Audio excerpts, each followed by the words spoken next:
नमस्कार मित्रांनो. सध्या एक गरम असलेला मुद्दा महाराष्ट्रामध्ये म्हणजे तपोवनातील झाडे तोडून तिथं साधुग्राम, साधूंसाठी राहण्यासाठी व्यवस्था करण्यात येणार आहे. मित्रांनो, ही खूप वाईट गोष्ट आहे, की झाडं जर तुम्ही तोडून काही काही दिवसांसाठी जर तुम्ही तिथं काहीतरी करणार असाल, खूप वाईट गोष्ट आहे. त्याच्या कितीतरी पट जरी झाडं लावली, तरी ती लवकर येणार नाहीत. ही मोठमोठी वृक्ष आहेत.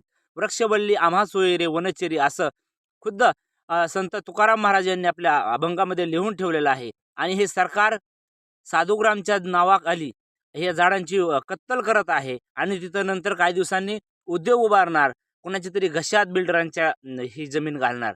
कुठं वाईट गोष्ट आहे. परंतु या गोष्टीचा कुठेतरी विरोधक ही बाऊ करत आहेत. हे तुम्हाला काय वाटतं याविषयी?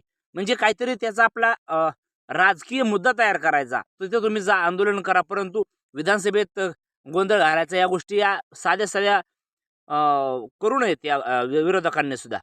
यावर तुमचं काय मत आहे?